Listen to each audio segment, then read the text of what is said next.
مسلمان کا ایمان ہے رمضان، ایمان ہے رمضان، ایمان ہے رمضان، اے پرچم توحید تیری شان ہے رمضان۔ بسم اللہ الرحمن الرحیم، الحمدللہ رب العالمین، الصلاۃ والسلام علی رسولہ الکریم سیدنا و مولانا ابی القاسم محمد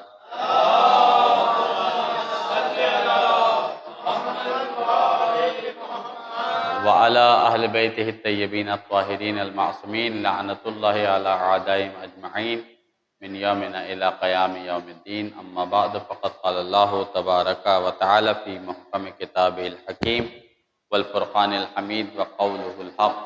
بسم اللہ الرحمن الرحیم، یا ایہا الذین آمنوا کتب علیکم الصیام کما کتب علی الذین من قبلکم لعلکم تتقون۔ صلوات پڑھیں محمد و آل محمد پر۔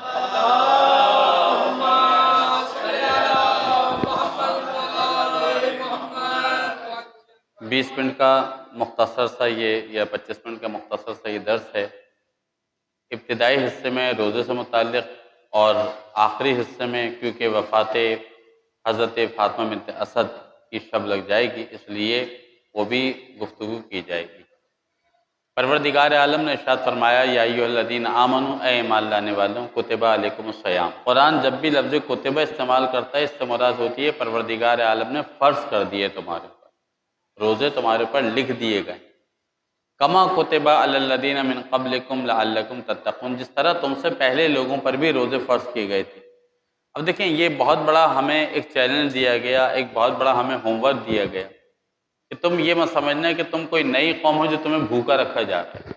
تم سے پہلے بھی قوموں میں روزہ تھا، تب بھی بھوکا رکھا جاتا تھا، اور اگر ہم ان قوموں کے روزوں کی طرف جائیں تو وہ تعداد میں کبھی ہم سے زیادہ بھی نظر آتے ہیں، اور وقت بھی ان کا مختلف تھا، طریقہ کار بھی مختلف ہوا کرتا تھا روزوں کا۔ تو اس بحث میں بھی نہیں جا رہا، لیکن پروردگار عالم بتا رہا ہے کہ تم سے پہلے بھی فرض کیے گئے۔ دیکھیں، پروردگار عالم نے انسانی فطرت، کیونکہ خالق پروردگار عالم، انسانی فطرت کے عین مطابق یہ جملہ استعمال کیا۔ لیکن اگر کسی دعوت میں ایک شوگر پیشنٹ ہو تو شوگر پیشنٹ والے کا کھانا نہیں آئے گا، وہاں کہا جائے گا خود ہی احتیاط کر لو، جو تمہارے مطلب کا ہے وہ کھا لو، جو نہیں ہے وہ مت کھاؤ۔ لیکن اگر اسی دعوت میں کئی شوگر پیشنٹ والے ہوں تو دو کام ہوتے ہیں، سامنے والا پوچھتا ہے آپ بھی شوگر پیشنٹ ہے کیا؟ ہاں میں بھی، تو اس کو تھوڑی تسلی ہو جاتی ہے، اسی کی کمیونٹی کا، اسی کی کلاس کا ایک بیمار موجود ہے۔ اور پھر جب بہت سارے شوگر پیشنٹ والے ہوتے ہیں تو ان کے اعتبار سے بھی کوئی ڈش تیار کی جاتی ہے کہ یہ چائے جو ہے یہ شوگر پیشنٹ والوں کے لیے ہے، ٹھیک ہے، اور یہ جو ڈش بنائی گئی ہے شوگر پیشنٹ والوں کے لیے ہے، فلاں جو چیزیں شوگر پیشنٹ والوں کے لیے۔ تو اس کا مطلب کیا ہوا؟ جس چیز کے لوگ زیادہ ہوتے ہیں وہ چیز مہیا کی جاتی۔ تو پروردگار عالم نے جب یہ کہا من قبلکم لعلکم تتقون، تم سے پہلے بھی لوگوں، یعنی تم پریشان مت ہونا، تمہیں جو بھوکا پیاسا رکھا گیا، پہلے بھی لوگ بھوکے پیاسے رہے تھے۔ لیکن عزیزان محترم، اس کے ساتھ ساتھ ایک چیز کو اور کمپیریزن کریں، آج کی زندگی کا روزہ اور آج سے اگر 30 سال پہلے پیچھے چلے جائیں، اس زندگی کا روزہ زمین آسمان کا فرق ہے۔ اگر میں یہ کہوں کہ 30 سال پیچھے نہ جائیں، 300 سال پیچھے چلے جائیں، تو آپ کے تب تو ایسی گاڑیاں تو نہیں تھیں، اس طرح پنکھے وغیرہ تو نہیں تھے، اس طرح فلاں چیزیں تو نہیں تھیں۔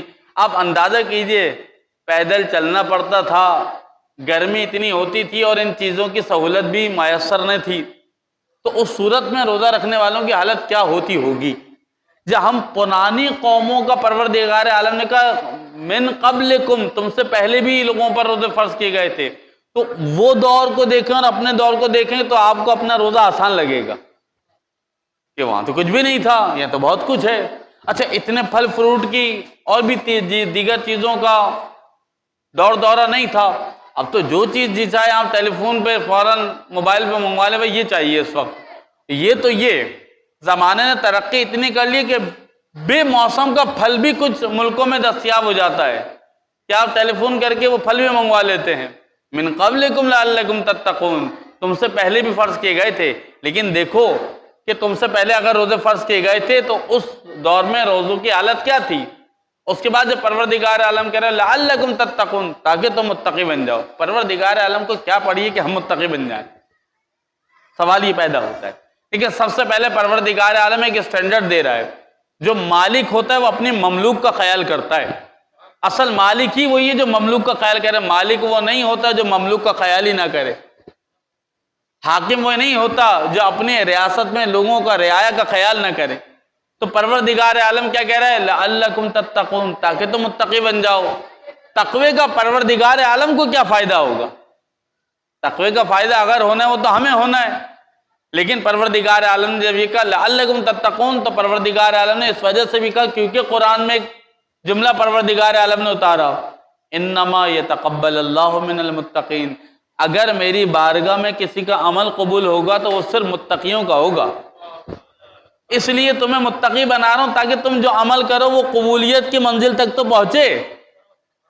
تم تقوی الہی اختیار کرنا تاکہ قبولیت کی منزل تک پہنچے. ایک بات. اس کے بعد جب انسان تقوی الہی اختیار کرتا ہے، تقوی الہی کا ایک اثر تو یہ ہوا منزل قبولیت میں لگئی، لیکن اس کے روحانی اثرات بھی بہت زیادہ ہیں. جیسے میں ایک مثال دیتا چلوں، مشکل نہیں ہے، ایک مثال دیتا چلوں. آیت اللہ بہجت. آیت اللہ بہجت علم عرفان کے بہت بلند پائے پر پہنچے ہوئے تھے، اور اس علم عرفان اور تقوی کی وجہ سے پروردگار عالم نے انہیں ایک طاقت عطا کی. اور اس طاقت کا میں حدیث کی روح سے بعد میں بیان کر دوں گا کہ طاقت عطا کی کیا؟ وہ لوگوں کو ان کے چہروں سے پہچان جاتے تھے. آقا بہجت لوگوں کو ان کے چہرے سے پہچان جاتے تھے، آنے والے وقتوں کے بارے میں بتا دیتے تھے. انسان کی پریشانی جو ہوتی تھی پریشانی کا حل بھی بتا دیتے تھے. پریشان شخص کو پہچان بھی لیتے تھے یہ پریشانی ہے. سوال یہ پیدا ہوتا ہے کہ کیا پروردگار عالم نے ایکسٹرا آرڈنری کوئی چیز دی ہے؟ میں کہوں گا جی ہاں دی ہے. تو کوئی یہ خاص ہے پروردگار عالم کا جو پروردگار عالم نے اس کو خاص دی ہے کہ ہاں اس نے تقوی الہی اختیار کیا ہے تو پروردگار عالم نے اسے انعام دیا ہے کہ لوگوں کی پریشانیوں کو چہرے سے بھی پڑھ لیتا ہے، ان پریشانیوں کے حل کو بھی جانتا ہے، لوگوں کے چہروں کو بھی پڑھ لیتا ہے کہ یہ شخص سعید ہے، یہ شقی ہے، یعنی یہ نیک ہے، یہ ظالم ہے. یہ کون ہے؟ تقوی الہی. اذان محترم. پانچویں امام محمد باقر علیہ السلام کی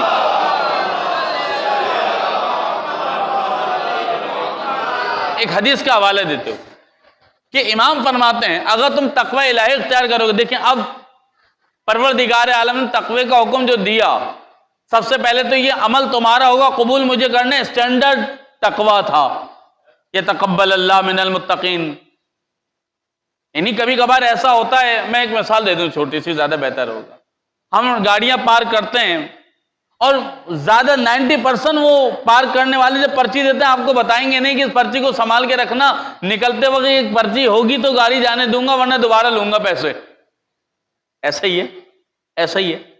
تو پروردگار عالم نے بھی دیکھیں ان پرچی والوں نے تو نہیں بتایا کہ پرچی کو سنبھال کے رکھیے گا، نکلتے وقت یہ پرچی ہوگی تو ہم جانے دیں گے ورنہ کاغذات دیکھیں گے اور ہمیں یہ نہیں پتا ہوگا کہ آپ نے پیسے دیے تھے یا نہیں دیے تھے، چارجنگ دی تھی یا نہیں دی تھی، تو ہم آپ سے دوبارہ پیسے لیں گے.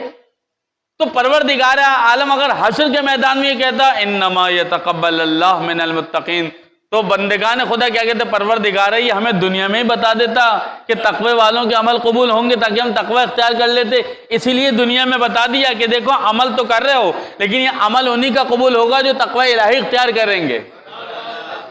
یتقبل اللہ من المتقین. اور رضا نے بتا پانچویں امام کی اب وہ حدیث کہ آیا کہ انسان تقوی کی وجہ سے کیسے سامنے والے کے چہرے کو پڑھ لیتا ہے، کیسے اس کے دل کے حال کو پہچان لیتا ہے. یعنی آیت اللہ بہجت کا ایک واقعہ، ایک شخص نے آیت اللہ بہجت کو جانتا نہیں تھا، چلتے ویسے ہی ہاتھ میں لا لیا. آیت اللہ بہجت نے ایک جملہ کا معرفت کے ساتھ ہاتھ میں لایا کر اسے پتہ نہیں چل دیا. اور پھر کسی سے جا کے پوچھا وہ جو بزرگ جا رہے تھے وہ کون تھے؟ میں نے ہاتھ ملایا، انہوں نے کہا معرفت سے ملایا کرو. تو کہا وہ آیت اللہ بہجت تھے.